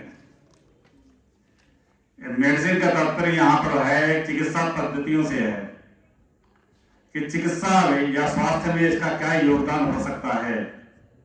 योग का योगदान क्या है, बाकी चिकित्सा पद्धतियों का योगदान क्या है, और सबसे बड़ा हमारे साथ दुर्भाग्य क्या है आज का, कि हम ऐसे युग में जी रहे हैं जब पाश्चात्य सभ्यता, संस्कृति और ज्ञान विज्ञान से हम ज्यादा अभिभूत हैं, आवश्यकता से अधिक। इसमें कोई संशय नहीं है कि पाश्चात्य ज्ञान विज्ञान ने हमें एक जीवन में बहुत सारे सुख प्रदान किए हैं और बहुत सारी सुविधाएं प्रदान की हैं, लेकिन ये भी सत्य है कि जितना सुख और उपभोग हम करते जाते हैं उतनी ही प्रॉब्लम्स हमारी बढ़ती जाती हैं, विशेष रूप स्वास्थ्य समस्याएं, क्योंकि स्वास्थ्य बहुत टिपिकल सब्जेक्ट है, आसान भी है और कठिन भी है। और जितना हम चिकित्सा पद्धति का इस्तेमाल करते जा रहे हैं उतना ही हमारा स्वास्थ्य जो है वो विकृत होता जा रहा है। आज जितना हम इलाज ढूंढते जा रहे हैं उतनी ही बीमारी बढ़ती जा रही है, उतने ही रोगी बढ़ते जा रहे हैं। आज हमारे हॉस्पिटल्स फुल हैं। आपने कोविड के संक्रमण काल में देखा होगा कि जितना कोविड के समय हमारे सारे हॉस्पिटल्स जो है, चिकित्सा व्यवस्थाएं लगभग फेल हो गई, विश्व की व्यवस्थाएं। और उस समय अगर किसी ने सबसे ज्यादा योगदान दिया संभालने में तो उसमें आयुर्वेद और योग दोनों का योगदान प्रमुख था। और विशेष रूप से भारत जैसे देश में जहाँ की जनसंख्या घनत्व बहुत ज्यादा है, उस देश को संभालना आसान नहीं था। लेकिन धन्य हो आयुर्वेद और योग का, जिसने कि न केवल संभाला बल्कि हमें दिशा दी, विश्व स्वास्थ्य संगठन को एक दिशा दी कि विशेष रूप से विचार करना चाहिए कि योग और आयुर्वेद खाली ऐसा कोई नहीं है कि वो चिकित्सा नहीं है, क्या क्यूरेटिव ट्रीटमेंट नहीं है। हमारे आयुर्वेद में कहा गया है स्वस्थ से स्वास्थ्य संरक्षण आतुरस्य विकार पस्मनम च, कि सबसे पहला हमारा उद्देश्य यही है कि हम अपने स्वास्थ्य को कैसे स्थिर रखें और मेंटेन करें और उन बीमारियों को होने से रोकें। इसके अतिरिक्त अगर बीमारी हो भी जाती है तो उसको आसानी से और जल्दी से जल्दी कैसे ठीक कर पाएं। और इस दिशा में अगर सबसे बड़ा योगदान देता है तो वो आयुर्वेद और योग। और अब आप कहेंगे कि आयुर्वेद और योग का संबंध क्या है, तो आयुर्वेद और योग बहुत इंटीग्रेटेड हैं। जैसा कि हमारे अंकुर जी ने बताया कि पहले कोई आयुर्वेदिक होता था, ऋषि होता था, योग होता था, ऋषि होता, योगी ऋषि होता था। निश्चित रूप से हर व्यक्ति जो अध्यात्म और ऊंचाइयों पर जाता था वही चिकित्सा करता था। कहा जाता है रोगी की चिकित्सा आत्मा से की जाती है, आत्मा में प्रवेश करके की जाती है। अगर हम मरीज की, रोगी की आत्मा में प्रवेश न कर पाए, उसके मन के अंदर को एनालिसिस न कर पाए, तो ये संभव नहीं है उसकी पूरी चिकित्सा कर पाए। जो भी हम चिकित्सा करेंगे बहुत अधूरी होगी। इसलिए हम समझते हैं कि इंटीग्रेटिव मेडिसिन, जो कि विभिन्न चिकित्सा पद्धतियों का समन्वय है, और शायद भारत सरकार इस दिशा में बहुत तेजी से आगे बढ़ रही है। और हमें उम्मीद है कि एक दिन ऐसा आएगा जब एक चिकित्सक जिसको संपूर्ण चिकित्सा पद्धतियों का ज्ञान होगा वो सामने आएगा और उससे भारत के ऊपर बहुत सारा बर्डन कम हो जाएगा और हमारी चिकित्सा व्यवस्था जो है सुधर जाएगी और सभी व्यक्ति स्वस्थ होंगे, ऐसा हमारा मानना है। और ये इस टाइप के कार्यक्रम, कॉन्फ्रेंस इस दिशा में हमें सहयोग प्रदान करेंगे, दिशा प्रदान करेंगे। धन्यवाद। Thank you so much sir. Sir ने हमें औषध और मेडिसिन में फर्क बताया। सर आपने हमें बताया स्वास्थ्य कैसे मेंटेन किया जा सकता है, और जैसा सर अंकुर मेहता सर ने बताया कि स्व में स्थित होना ही असली स्वास्थ्य है, उसे ही स्वस्थ कहा जा सकता है, ना कि जो और WHO की डेफिनेशन चलती आ रही हैं। फिर साथ में सर ने बताया कोविड में कैसे आयुर्वेद और योग ने अपना योगदान दिया और वहाँ कैसे आयुर्वेद निखर के सामने आया सबके सामने कि सबसे बेस्ट चिकित्सा जो हो सकती है आयुर्वेद है, और साथ साथ जो इंटीग्रेटेड मेडिसिन एज अ योग बताया जा रहा है योग है। साथ में सर ने बताया स्वस्थ से स्वास्थ्य रक्षणों को कैसे योग सिद्ध करके दिखाता है, और चिकित्सा व्यवस्था के बारे में बताते हुए सर ने कॉन्फ्रेंस की इंपोर्टेंस के बारे में बताया। अब हम बढ़ते हैं अपने अगले वक्ता की ओर, अपने अगले रत्न की ओर जिन्हें हम सुनने वाले हैं। Now I would like to invite Dr. Vipin Kumar Pandey, our principal. Kindly greet the audience with your enlightening words. जोरदार तालियों के साथ स्वागत कीजिए सर। प्लीज।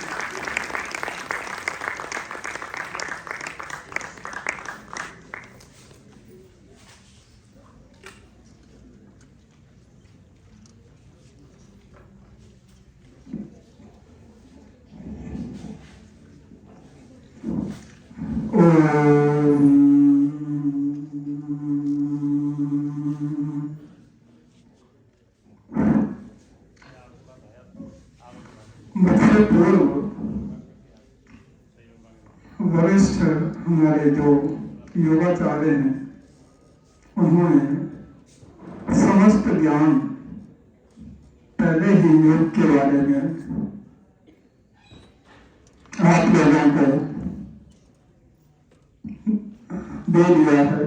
मैं योगाचार्य तो नहीं हूँ, लेकिन मेरी रुचि निश्चित रूप से आयुर्वेद एवं योग में है, और आयुर्वेद और योग का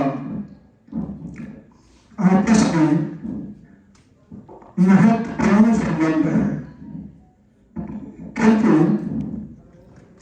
आयुर्वेद की जो औषधियाँ हैं और जो हमारे शरीर में आयुर्वेद की दृष्टि से देखा जाए तो हमारे शरीर में 3 कार्यकारी तत्व होते हैं, जिनको कि वात पित्त कफ कहते हैं। सभी बच्चे जानते हैं, और जो आयुर्वेद से रिलेटेड नहीं है उनको ये समझना चाहिए। एक वायु तत्व होता है जो शरीर में सभी प्रकार की गतियों को कराने का कार्य करता है। दूसरा शारीरिक दोष पित्त दोष होता है, जो कि शरीर में पाचन आदि और वायु कन्वर्जन जो भी जितनी प्रक्रियाएं हैं शरीर में, यह कार्य पित्त के द्वारा होता है। तथा तीसरा शारीरिक दोष कफ दोष होता है। तो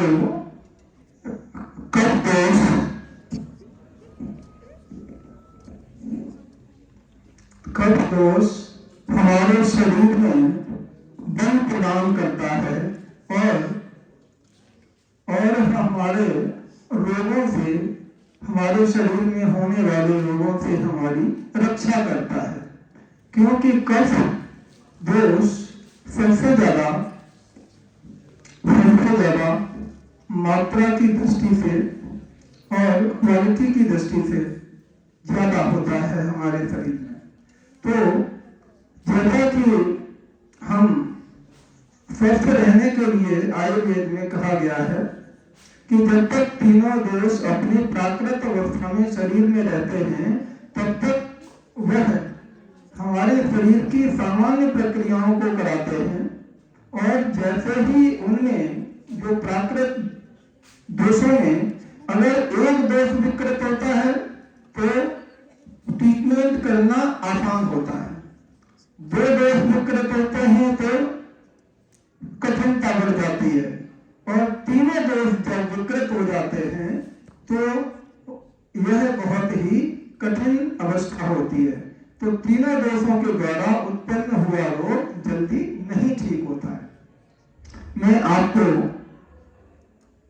बताना चाहता हूं कि अपने आहार को मेंटेन करके अपनी प्रकृति के अनुसार अगर हम भोजन को लें और ऋतु के अनुसार भोजन को लें, तो हमारे रोगी होने की संभावनाएं बहुत कम हो जाती हैं।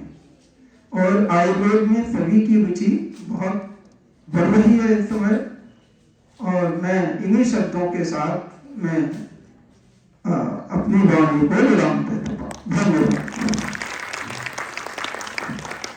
अभूतपूर्व ज्ञान का कौशल जिनके निर्देशन में, जिनके शिक्षण में न जाने कितने छात्रों ने नित नई ऊंचाइयां प्राप्त की है, ऐसे आदरणीय विपिन कुमार पांडे सर को आप सभी ने सुना। अब हम लोग ऐसे वेत्ता को, ऐसे लेक्चरार को, ऐसे प्रोफेसर को आमंत्रित करने जा रहे हैं जो संभवतः अपने हर शब्दों में एक नए ग्रंथ को विरचित करने की क्षमता रखता है। और वो अलग बात है कि सर आजकल थोड़ा मुझे लगता है लिखने में कम योगदान दे रहे हैं, परंतु कहीं ना कहीं बोलने का जो योगदान है और जो पूर्ववत का योगदान है, आप मानेंगे नहीं, एक बार एक पत्रिका प्रकाशित हो रही थी और उस पत्रिका के प्रकाशन के लिए उस एक पैनल में किसी काम के लिए मेरे को भी रखा गया था। तो सर का रिज्यूमे पहुंचा था वहाँ पे, और आप यकीन मानिए कि उसके बाद मैंने वैसा रिज्यूमे आज तक किसी का नहीं देखा।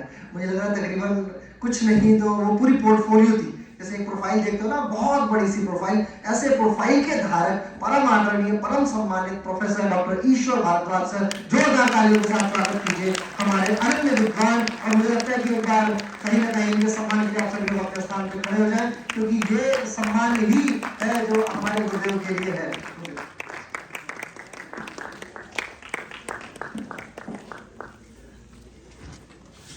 ओम यो भूतं पुनरुक्त सर्वविस्तादितिष्ठति पर्यस्य केवलं तस्मै ज्येष्ठाय ब्रह्मणे नमः। ओम शन्नो मित्रः संवरुणः शन्नो भवत्वर्यः शन्नो इन्द्रो बृहस्पतिः शन्नो विष्णुरुक्रमः।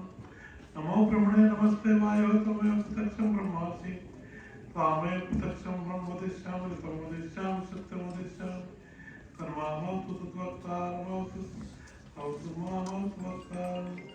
ओम शांति शांति शांति। इस अंतर्राष्ट्रीय कॉन्फ्रेंस के उद्घाटन अवसर पर हमारे मध्य में विराजमान आयुर्वेद विश्वविद्यालय के माननीय कुलपति प्रोफेसर अरुण कुमार त्रिपाठी जी,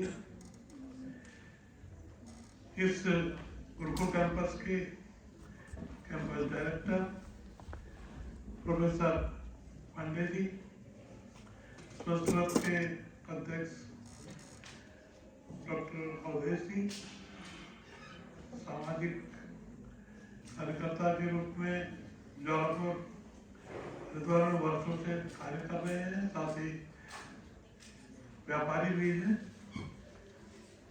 आदरणीय अभी आपने उनका व्याख्यान भी सुना,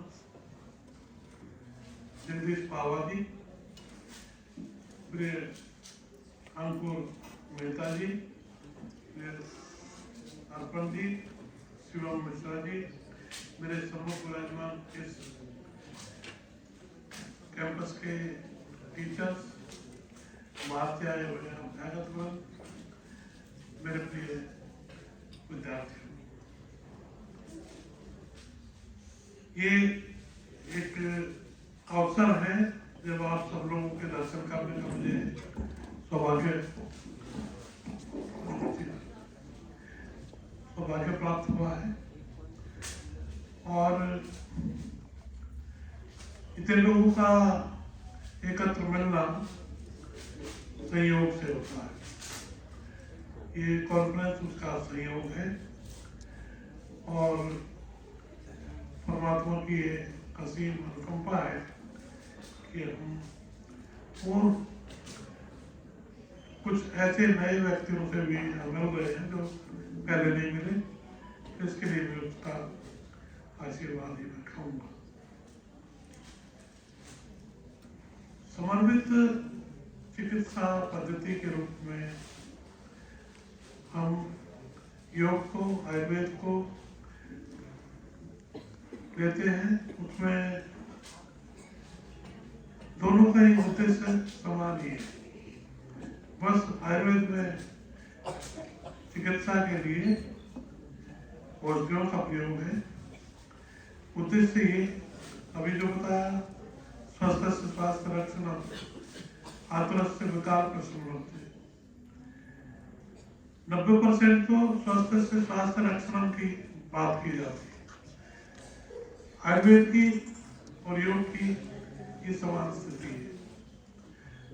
जो किसी कारण से फिर भी रोगी हो जाए तो उनकी चिकित्सा की बात होती है। रोगी ना हो, स्वस्थ बने रहें, इसका प्रयास हमेशा रहता है। और आज आयुर्वेद का विकास का समय है। बीच में थोड़ा कम था। अब जब से प्रचार प्रसार में स्वामी रामदेव जी ने भी बहुत काम किया है आयुर्वेद के प्रचार प्रसार के लिए, योग के प्रचार प्रसार के लिए, तो दोनों ही विधाओं में भारत में काफी प्रगति हुई है।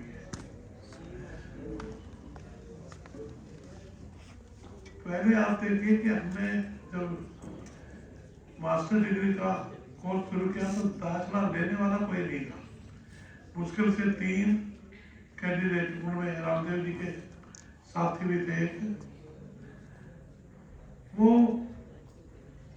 मुश्किल से भर्ती किए थे और आज लाइन लगती है टेस्ट ले करके।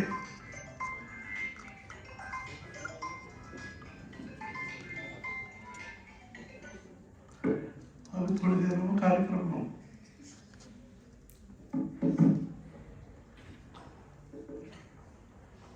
आज देश में विदेश में सब जगह योग का प्रचार प्रसार है। आयुर्वेद के क्षेत्र में जो काम अब चल रहा है, मैं समझता ऐसा पहले इतना चला नहीं। रिसर्च भी हो रही है जिसका पहले बहुत कम काम होता था, आज उस क्षेत्र में भी बहुत काम कर रहे हैं। 3% स्वास्थ्य का जो बजट था वो आयुष के ऊपर था। आज आयुष मंत्रालय अलग है। पूरा 97% बजट मॉडर्न चिकित्सा के लिए था। आप देखिए कि धीरे धीरे बढ़ ही रहा है और आयुष अलग से हमारे सामने विकसित होता हुआ आगे बढ़ रहा है। आयुष मंत्रालय, आयुष के लिए विश्वविद्यालय, आयुष के लिए अलग से चिकित्सक। आप देखिए आयुर्वेद के चिकित्सक को पिछड़ा हुआ मानते थे। जो एलोपैथी वालों को ग्रेड देते थे वो नहीं देते थे। आज समानता की स्थिति में है। बहुत बड़ा काम है। और आयुर्वेद में तब जाते थे जब जाते तो अब भी ऐसे ही है। पहले एलोपैथी के लिए कोशिश करते हैं, लेकिन एलोपैथी में एडमिशन लेने के लिए लाखों का खर्चा चाहिए। आयुर्वेद में आसानी से आपको कोर्स करने के लिए मिल जाता है।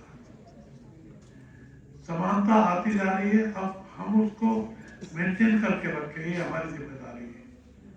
हम आयुर्वेद के क्षेत्र में इतना काम करें कि एलोपैथी वाले भी आयुर्वेद पढ़ने के लिए विवश हो जाए।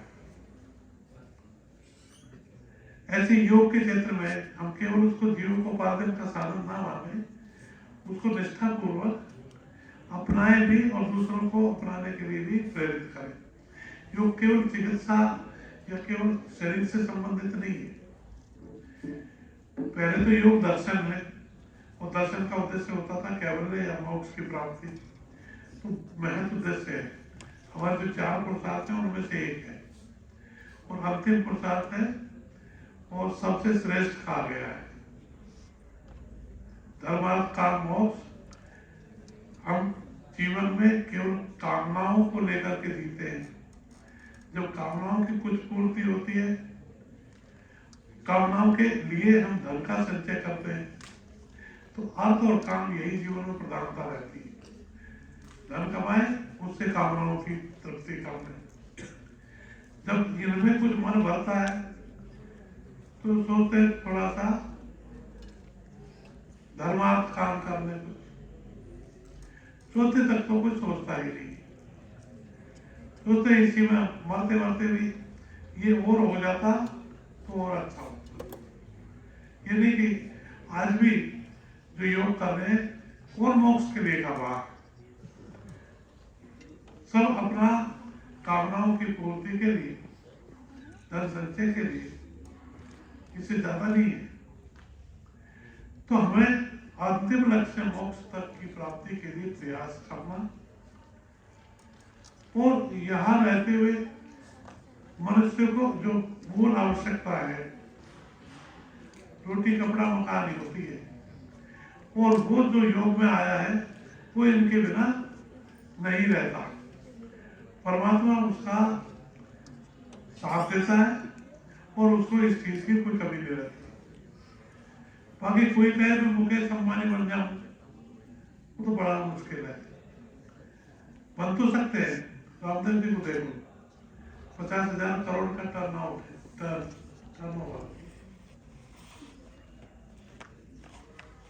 लेकिन उसके बीच में, उसके मूल में परिश्रम कितना है, तो सब नहीं कर सकते इतना।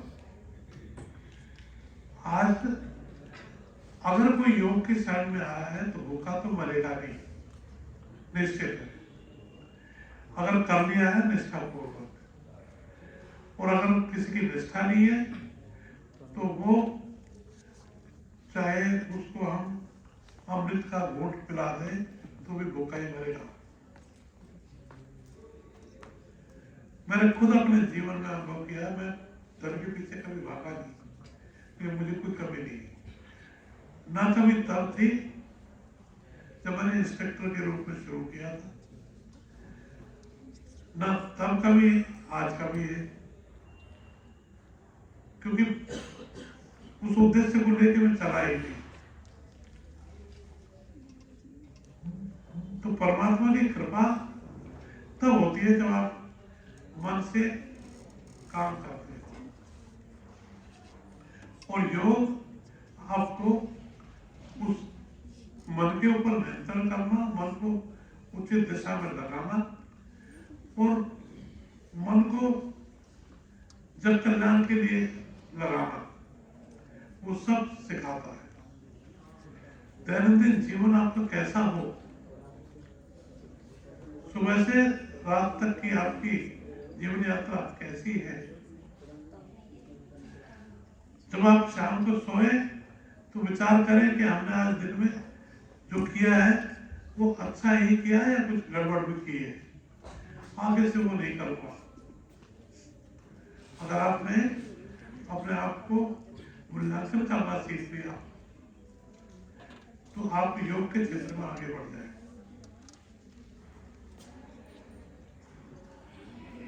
आदमी दूसरे के सुख को देख करके ज्यादा परेशान है, अपने दुख से तो दुखी नहीं। तो पतंजलि कहते हैं मैत्री कर्म मुदित उपेक्षा पुण्य पुण्य विचार भाव चित्त प्रसाद, चित्त हमारा कैसे प्रसन्न रहे, मैत्री करना मुदिता और उपेक्षा की भावना को धारण करना। मैत्री किससे? जो सुखी व्यक्ति हमारे पड़ोस में, हमारे संपर्क में, उसको देख करके चाहे हम उसके सामने तो ना कहें लेकिन मन में इच्छा जरूर होती है। 50,000 करोड़ का टर्नओवर हो गया है इसका, अभी तो साइकिल पे घूमते थे, मैंने बहुत कहते सुना है। भाई तुम्हें किसी ने रोका है क्या? तुम भी साइकिल पे घूम रहे थे, आज भी घूम रहे हो साइकिल पे, तो 50,000 का नहीं 25,000 का ही करके दिखा दो। वो ईर्ष्या हमें मन से ही जलाती रहती है। कोई किसी का हाथ थोड़ी पकड़ रहा है, भाई मेहनत करने से कोई रोक थोड़ी रहा है, आप भी करो मेहनत, कुछ तो बढ़ोगे आप। लेकिन ईर्ष्या से तो और घटोगे, ईर्ष्या तो आपको कहीं का नहीं छोड़ेगी। तो ईर्ष्या नहीं, उसको दूर करने के लिए है मैत्री का भाव। उसको दूर करने के लिए मैत्री क्या काम करती है? मेरे पास में 2 कमरे का एक छोटा मकान और पड़ोस वाले जो हैं वो सारे एक एक कमरे के। मैं बड़ा खुश हूँ। लेकिन जब से पड़ोस में 4 मंजिल का मकान बना है तब से मैं उस 2 कमरे के मकान में बड़ा परेशान हूँ। ऐसा लगता है कि मैं डब्बे में कहाँ पड़ा हूँ।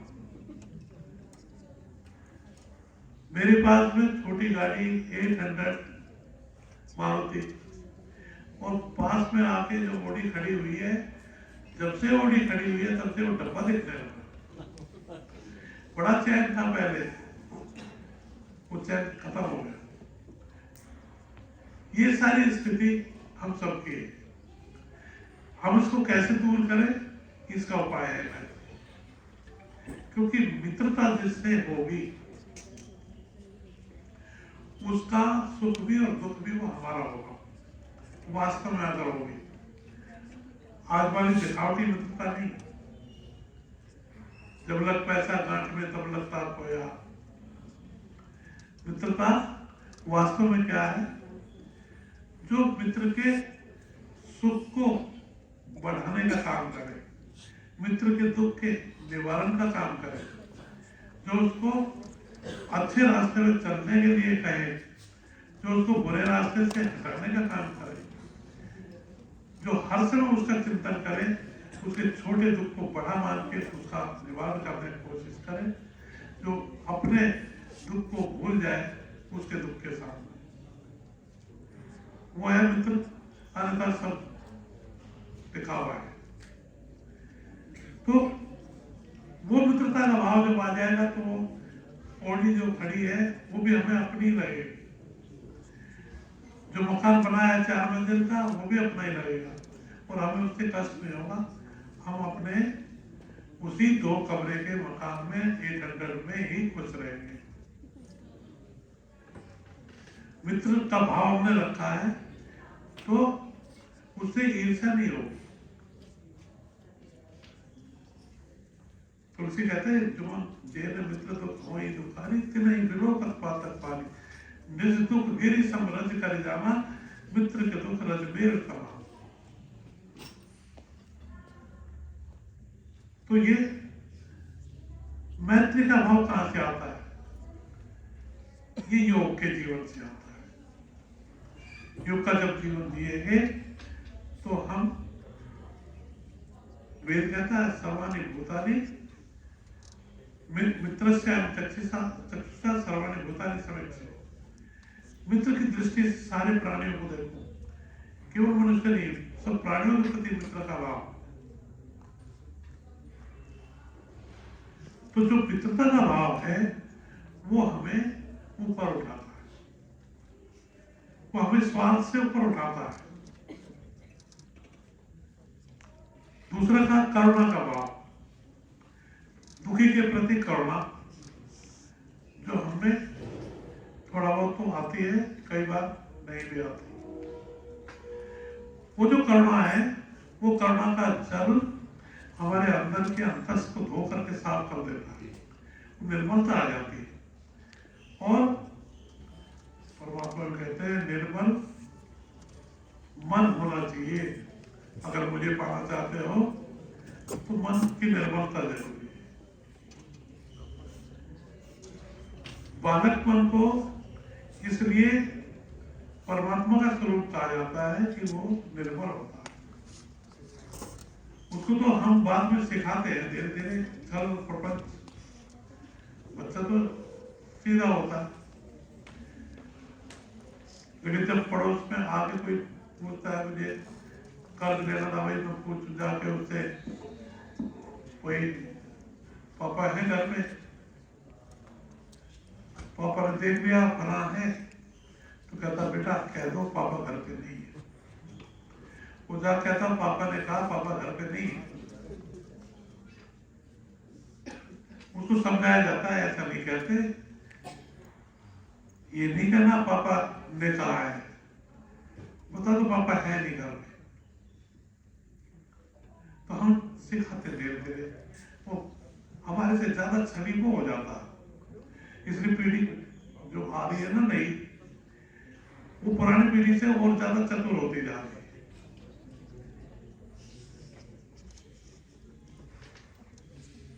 जो मन की निर्बलता है वो जरूरी है, उसके बिना आप ठीक नहीं रह सकते।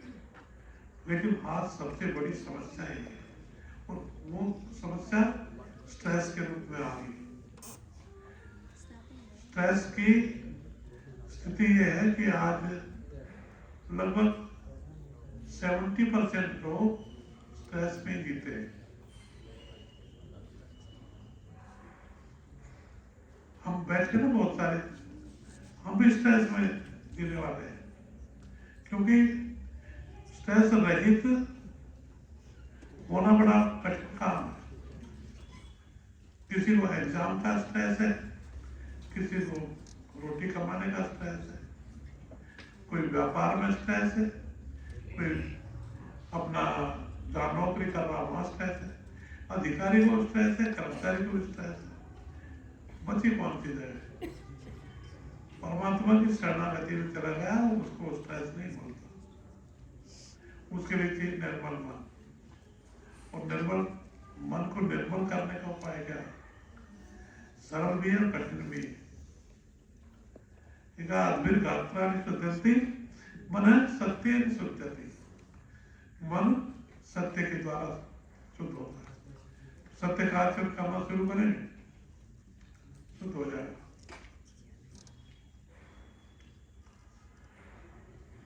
हम हर पल हर क्षण दिखावे का जीवन जीते, स्ट्रेस नहीं होगा तो क्या होगा? ये याद रखना पड़ता है, हमने कल क्या कहा था, किसको क्या कहा था। 100 आदमियों से मेरे 100 को आपने जो बात की सारी गलत थी। अब अगले दिन वही 100 मिलेंगे तो ये भूल जाएंगे किसको क्या कहा था। और सत्य होगा तो याद करने की जरूरत ही नहीं है। तो स्ट्रेस का जीवन है। स्ट्रेस के लिए हम योग का उपयोग करते हैं, उसके लिए उपाय भी है, उसके लिए दवाइयां भी खाई जाती हैं, लेकिन वो सब उपाय नहीं है। सरल उपाय है सत्य का आचरण करना।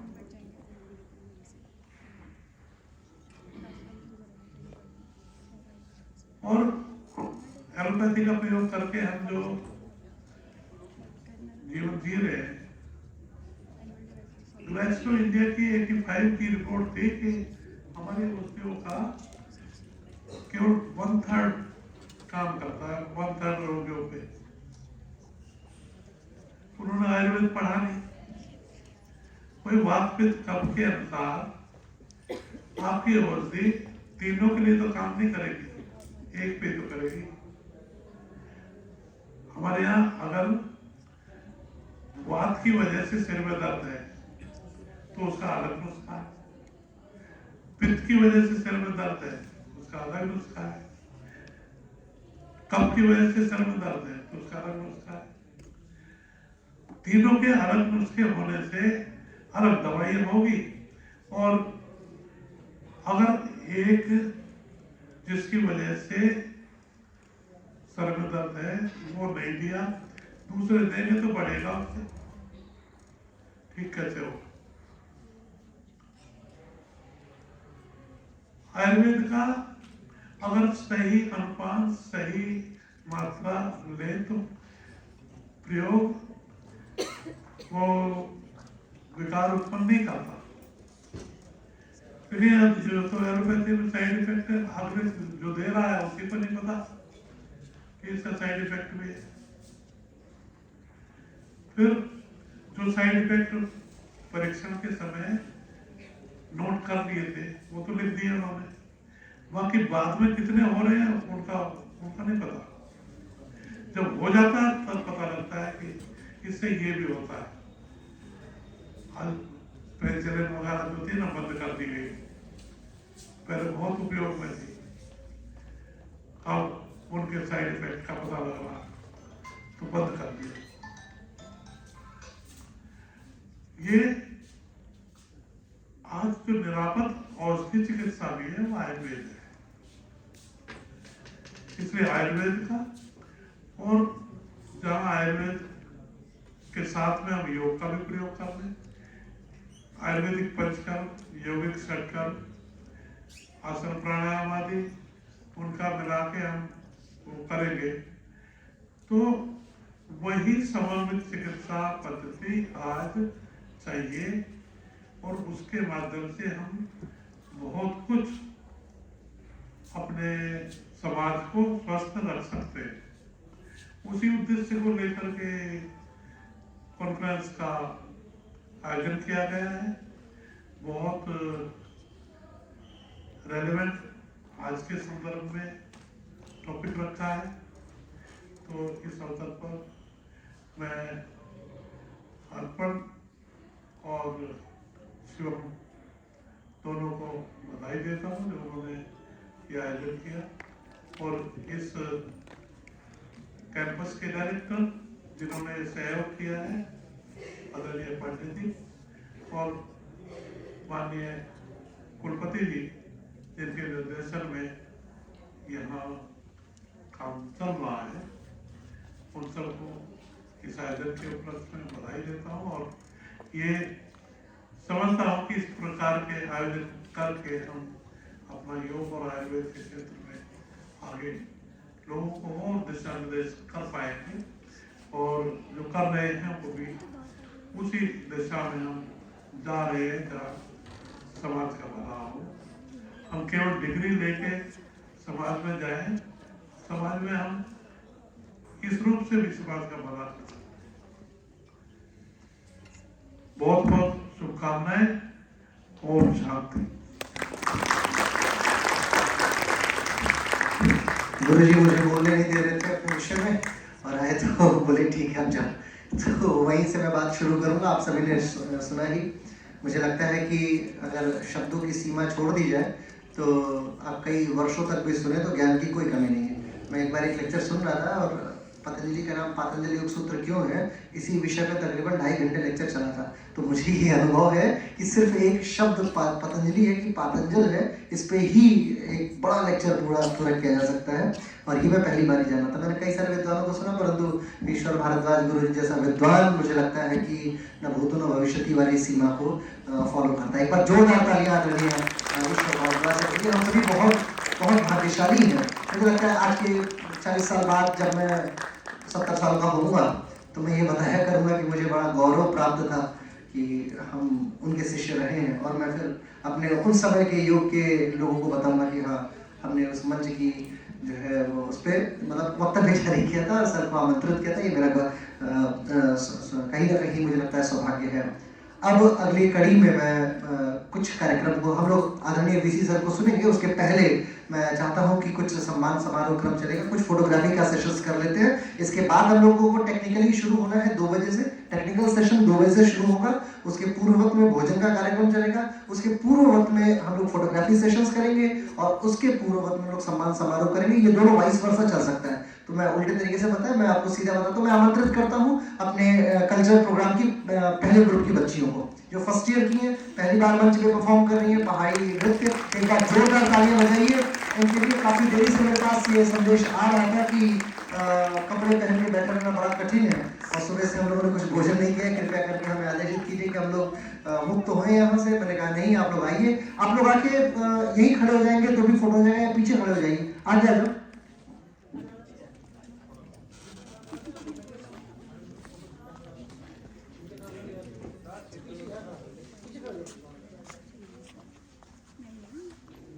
जो भी लोग अभी फोटोग्राफी कराएंगे वो आएंगे पीछे चुपचाप से, मतलब शांतिपूर्वक खड़े रहेंगे अपने अपने लाइन के अनुरूप। दोनों हाथ बाइड अप करके और सामने रखिए, लाइन लगा लीजिए। फोटोग्राफी टीम से अनुरोध है कि एक बार अपना फ्रेम सेट कर लीजिएगा, क्योंकि इन बच्चियों के नृत्य ने एक संस्कृति के प्रारूप को जारी रखा है। संस्कृति एक ऐसा शब्द जो मुझे लगता है कि कई सारे विश्व से अब धीरे धीरे मिक्स होती जा रही है ग्लोबलाइजेशन के कारण, और कहीं ना कहीं उसकी पूर्ति समाप्ति की तरफ जा रही है। फोटोग्राफी सेशन हो रहा है। एक बार आप लोग जोरदार तालियां बजाइए इन बच्चियों के लिए जिन्होंने इतना अभूतपूर्व योगदान दिया। और आप लोगों से कहना चाहूँगा कि मुस्कुराते रहिए, थकान आपके चेहरे पर दिख रही है, ऐसा ना हो कि आप थके हुए दिखे और बाद में बोले कि मेरी फोटो खराब हो गई है। फोटोज आपको मिल जाएंगी। और मुझे लगता है कि अगले क्रम में हम लोग आमंत्रित करेंगे द्वितीय ग्रुप नृत्य की 3 बच्चियां जो सीनियर हैं। और इन लोगों ने पहले कहा था कि हमारा नृत्य पहले करा दीजिएगा, हम लोग मुक्त होना चाहते हैं जल्दी। मैंने कहा नहीं, आप ही का सबसे अंत में कराया जाएगा, क्योंकि पता नहीं कैसा हो प्रथम वर्ष की बच्चियों का नृत्य, क्योंकि पहली बार आई है विश्वविद्यालय में, पहली बार उन्हें मंच मिल रहा होगा और उनकी परफॉर्मेंस पे मतलब मुझे नहीं लगता कि प्रश्न तो लगाना चाहिए, परंतु योग्यता तो है आपको में कहीं ना कहीं साधना होगा। फिर बच्चे आए और उन्होंने भी उन्हें सपोर्ट किया और कहीं ना एक अंत में अगर हम देखें तो कार्यक्रम सुदृढ़ता को प्राप्त किया। हम दूसरे ग्रुप को आमंत्रित करें। इसके बाद गणेश वंदना की टीम और धर्मंत्री वंदना की टीम। गणेश वंदना की टीम कहाँ पे? वो नहीं है। धन्वंतरी वंदना की टीम है यहाँ पे? वो भी नहीं है। इसके बाद सम्मान समारोह हम करेंगे अपने अतिथियों का। मैं अपनी टीम से अनुरोध करूंगा कि यथाशीघ्र मंचस्थ हो जाए। जोरदार तालियां एक बार इन लोगों के लिए जिन्होंने अपना ऐसा योगदान दिया। हाँ, गणेश वंदना की टीम आई प्लीज। ये 2 बच्चियां भी हैं जिन्होंने गणेश वंदना पर नृत्य किया था और गजानन को आमंत्रित किया अपने भावों से, अपने कौशल से। इसके बाद सम्मान समारोह का क्रम चलेगा।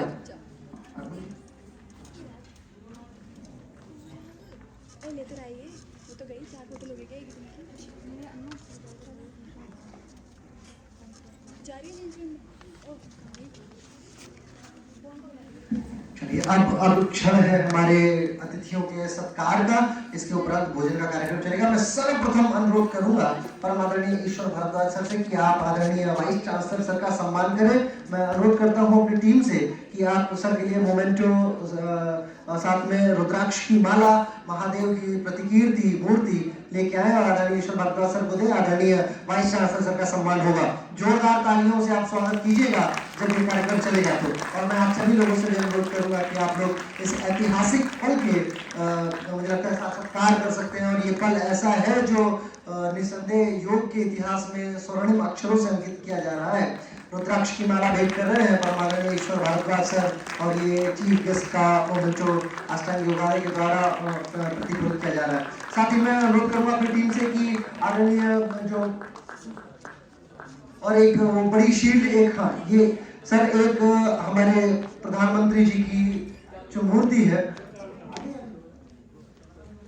आदरणीय प्रधानमंत्री जी की जो एक चित्रकारी है जिसमें मेड इन इंडिया का पूरा प्रारूप दिखता है, जो कि आदरणीय पाहवा सर के द्वारा देय है। सर का बहुत अनुरोध है कि इस विधा में कहीं ना कहीं सर ने भी, आदरणीय वाइस चांसलर सर ने भी कहीं ना कहीं जो व्यक्तित्व का प्रदर्शन किया है वो योगमय है। और योगमय व्यक्ति को योग के एक ऐसे व्यक्ति का प्रतिकीर्ति उन्हें देनी चाहिए जो कहीं ना कहीं उन्हें संतुलित करे। इसी क्रम में मैं अनुरोध करूंगा परम आदरणीय वाइस चांसलर सर से, सर आदरणीय ईश्वर भारद्वाज सर अब अपने कहीं ना कहीं मुझे लगता है रिटायरमेंट तो मैं नहीं कहना चाहता, लेकिन उस दिशा की तरफ अग्रसर है। आदरणीय ईश्वर भारद्वाज सर का सम्मान करने के लिए परम आदरणीय वाइस चांसलर सर, जोरदार तालियां टीम से अनुरोध करूंगा। सर्वप्रथम महादेव की मूर्ति सर के लिए मोमेंटो और रुद्राक्ष की माला।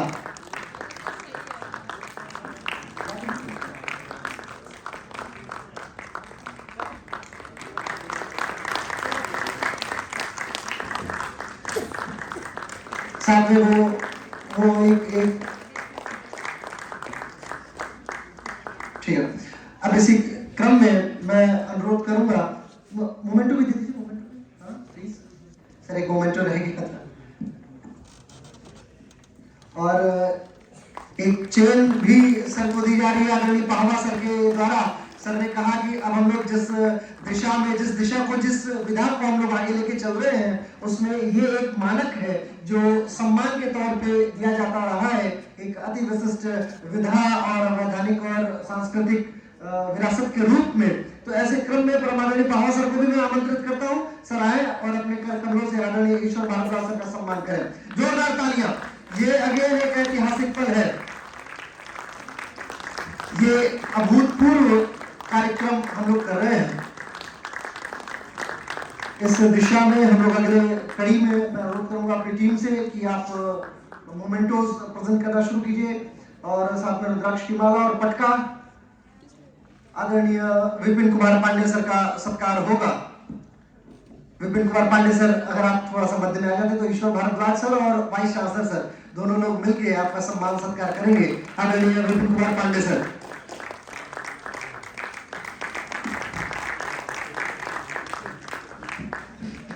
हमारे शिक्षण विधा में एक बहुत सामान्य क्रम चलता है जिसको हायरार्की बोला जाता है, मॉड्यूलस ऑफ हायरार्की। हमारे मैनेजमेंट एमबीए में पढ़ाया जाता है, सामान्य तौर पे योग में भी देखा गया है।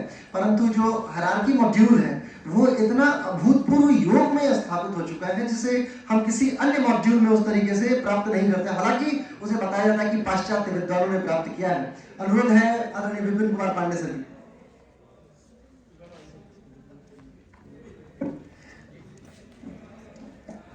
आदरणीय विपिन कुमार पांडे सर का सत्कार होगा। महादेव की प्रतिकीर्ति, हम लोग मूलतः जिस विधा से आते हैं उसके कर्ता धर्ता आदिदेव शिव ही रहे हैं। मोमेंटों के साथ सत्कार होगा। तालियों में थोड़ी और जान लगाइए। इसके बाद पूरी सब्जी तैयार है। मेरे बैक स्टेज से भी जोरदार तालियां आने लगी है पूरी सब्जी के नाम से। ये क्रम चलते रहना चाहिए। जोरदार तालियां। आपके प्रोफेसरों का सम्मान हो रहा है। विश्वास दिलाइए कि आपके ही विद्यालय में कार्यक्रम हो रहा है। ऐतिहासिक है ये क्षण आयुर्वेद विश्वविद्यालय के लिए, दुर्ग कैंपस के लिए, उत्तराखंड के इस भूमि के लिए, हरिद्वार की इस भूमि के लिए जहाँ पे दुर्ग कांगड़ी का कैंपस और उत्तराखंड आयुर्वेद विश्वविद्यालय इस विधा को प्राप्त कर रहा है। आदरणीय पहावा सर का सम्मान करेंगे आदरणीय वाइस चांसलर सर और ईश्वर भारद्वाज सर। एक बार फिर जोरदार तालियां मैं आपसे अपेक्षित करूंगा क्योंकि पहावा सर ने जैसा बताया कि जितने नेतृत्व भाव का परिचय दिया, जब अर्पण गए थे उनके पास में और सर ने कहा कि पता नहीं क्यों मैं अर्पण से बड़ा कनेक्ट कर गया, वो भाव भी अपने आप में एक अभूतपूर्व भाव था। मतलब एक व्यक्ति जो अपनी विधा का विद्वान है और किसी स्तर पर स्थापित है, ऐसे लोगों में सामान्यतः मैंने जो चीजें अपने जीवन में देखी है वो शाब्दिक तो नहीं है परंतु मार्मिक जरूर है। आप समझ सकते हैं कि मैं किस विधा का अन्वेषण करने की कोशिश कर रहा हूँ। आदरणीय पहावा सर का सम्मान हो रहा है। इसके बाद सम्मानों के क्रम में मेरे गुरु और मेरे अग्रज, मेरे बड़े भ्राता, मेरे सब कुछ यत्र तत्र सर्वत्र विराजमान परम आदरणीय अंकुर मेहता सर का सम्मान होगा। एक बार जोरदार तालियां बजाइए। जो भी मैं बोल पाने में सक्षम हूँ, कई बार ऐसा होता है कि बहुत तीव्रता से चीजें निकलती हैं, कई बार ऐसा होता है बहुत सूक्ष्मता से निकलने लगती है। ये सब जो भी दिया हुआ है इन्हीं लोगों का दिया हुआ है।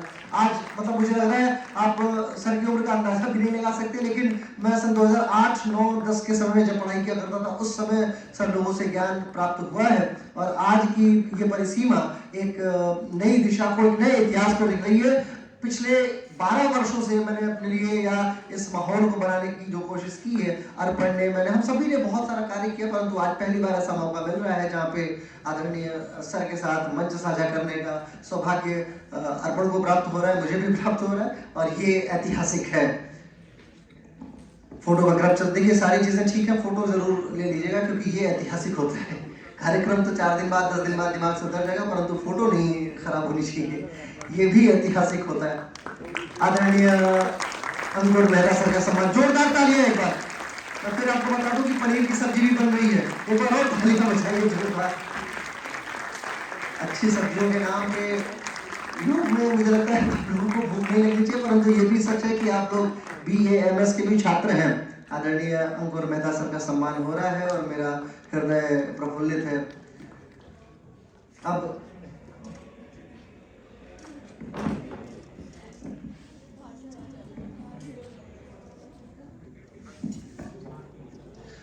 अब मैं आमंत्रित करना चाहता हूं अपने HOD सर को। अभी अर्पण से मेरी बात हुई, हम लोग इसके बाद भोजन का कार्यक्रम शुरू करेंगे।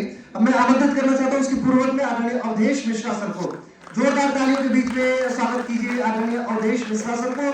अवधेश मिश्रा सर का सम्मान होगा आदरणीय वाइस चांसलर और ईश्वर भारद्वाज सर के द्वारा।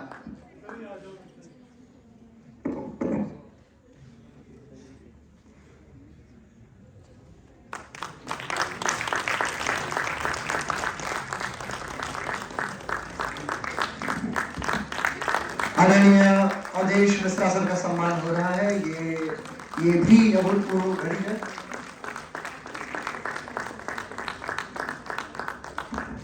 अब इसके बाद उस विभूति का सम्मान, जिस विभूति के कारण से ये सारा कार्यक्रम हो पा रहा है, मतलब ऐसा आशीर्वाद जिस आशीर्वाद को प्राप्त करने के लिए अर्पण जी को तकरीबन 6 महीने लग गए पूरी कोशिश के बाद, मतलब सर तक पहुंच पाने में। पहुंच गए, जैसे ही पहुंचे तुरंत फाइल स्वीकार की गई। ऐसे कैंपस डायरेक्टर परम आदरणीय वीके पांडे सर के लिए जोरदार तालियां बज दीजिए, क्योंकि विपिन कुमार पांडे सर ने जो योगदान दिया है इस कार्यक्रम को संपन्न करा पाने में, वो योग्यता, वो अनुभूति हमारे लिए अगेन ऐतिहासिक है। योग का इतिहास जब 70-80 साल बाद इन दिनों को गाएगा तो ये कॉन्फ्रेंस ऐतिहासिक होगी ही होगी। क्यों? क्योंकि ये 30 वर्षों से कम उम्र के युवाओं ने ये कार्यक्रम कर दिखाया है, जिसके पीछे बैक स्टेज पे, बैकग्राउंड पे हमारे ऐसे प्रोफेसरों का सम्मान रहा है। अब इसी क्रम में मैं अपनी टीम को भी आमंत्रित करना चाहूंगा। टीम आमंत्रण में मैं सर्वप्रथम आमंत्रित करता हूँ मेरे अग्रज, मेरे छोटे भाई कह लीजिए, एक तरीके से अनुज कह लीजिए, आदरणीय शिवम मिश्रा जी को। वो उनके सम्मान के लिए मैं आपसे अनुरोध करूंगा कि अपने मोमेंटों के साथ स्वयं प्रकट हो जाए। इसी के बाद अन्य लोग तैयार रहेंगे, विश्वास त्यागी जी, ऋषिकांत मिश्रा जी, और फिर अर्पण जी का भी स्वागत होगा।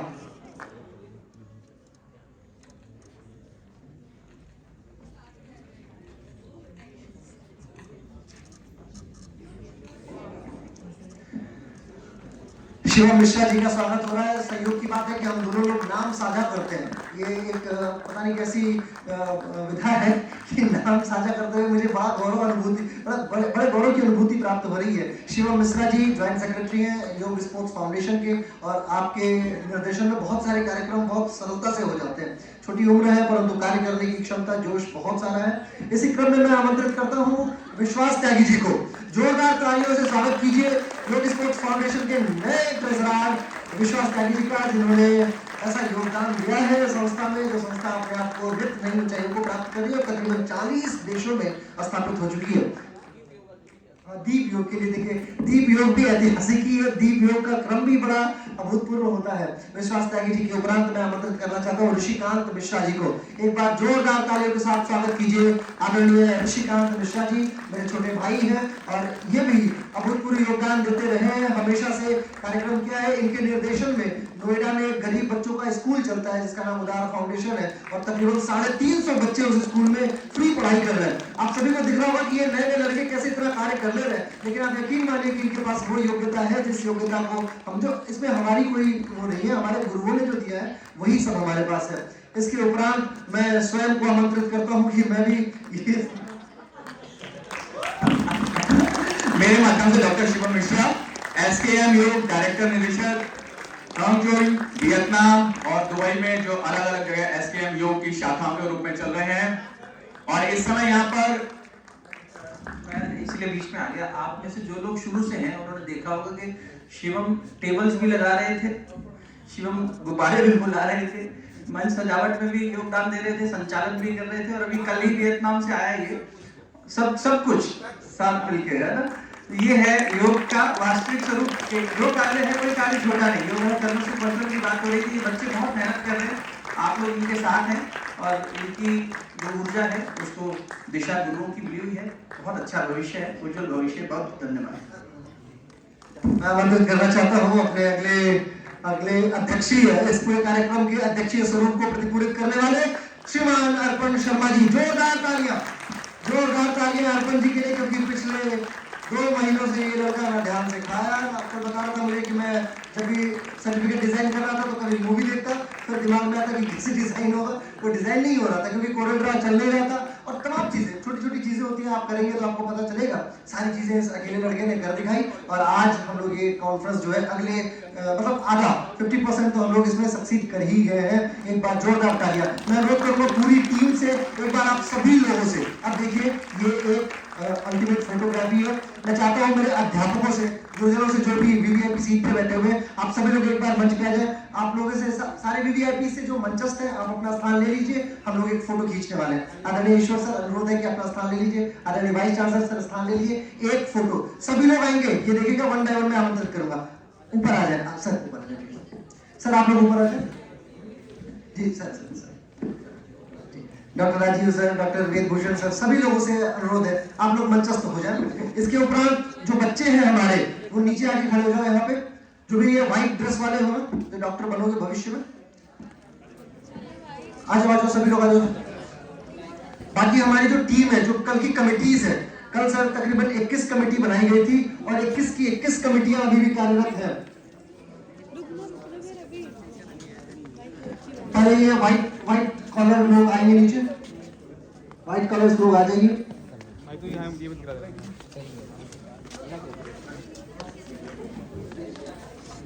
बाकी ये जो कलाकृतियों वाली बच्चे हैं ऊपर आ जाओ, यहाँ पे मंच पे स्टेज के पास आके बैठो फटाफट तीव्रता से।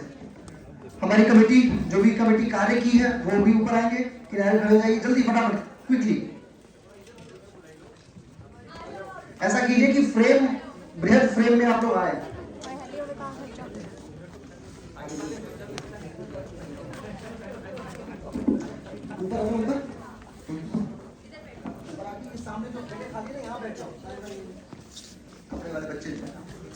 मेरी टीम, कल की जो टीम मेरे साथ मीटिंग में बैठी हुई थी, आई रिक्वेस्ट ऑल मेंबर्स और फिर हमारे आज के डेलीगेट्स से भी अनुरोध है कि आप लोग भी मंचस्थ हो जाए।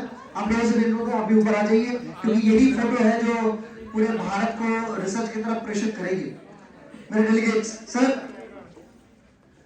से अनुरोध है मंचस्थ हो जाए।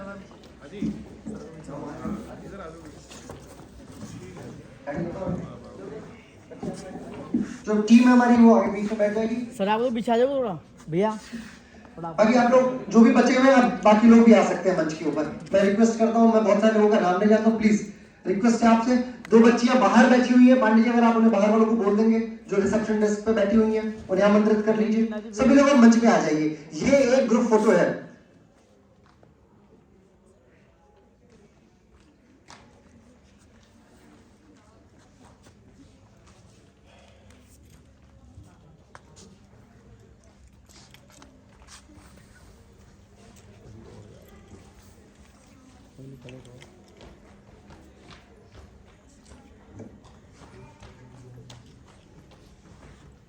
तो कोई नहीं मैं अभी आ रही हूँ, हो रही और कौन अच्छी अभी बिल्कुल बिल्कुल भैया, बिल्कुल भैया।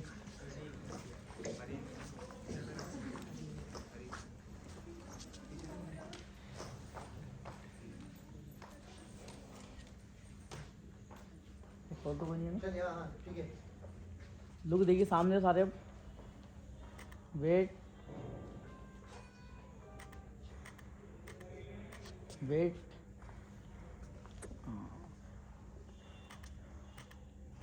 Thank you.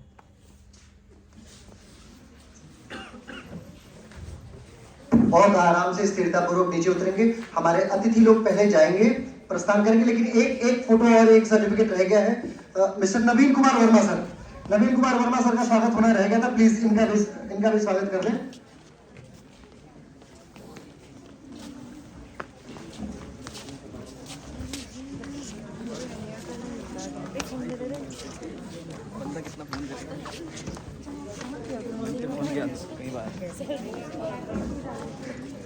अब हम लोग भोजन की तरफ प्रस्थान करें, उसके पूर्ववत का कार्यक्रम जो है वो कुलपति सर का संभाषण।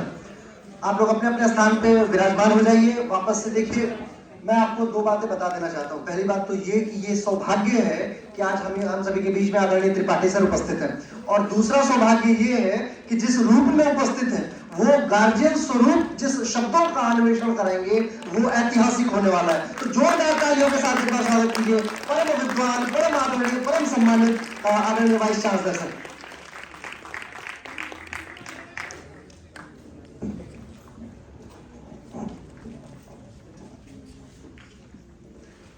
अष्टांग योगालय के द्वारा आयोजित ये योग का अंतर्राष्ट्रीय कार्यक्रम मंच पर उपस्थित हमारे योग गुरु डॉक्टर ईश्वरचंद भारद्वाज जी, परिसर निदेशक प्रोफेसर विपिन पांडे जी, आदरणीय पावा जी, प्रोफेसर अवधेश शर्मा जी, अंकुर जी और सभी मंच पर उपस्थित योग के शुभाकांक्षी, सभागार में उपस्थित इस आयुर्वेदिक कॉलेज के शिक्षकगण, योग के जानकार और जो यहाँ लोग बैठे हुए हैं सभी लोग छात्र छात्राओं, मेरा भी ये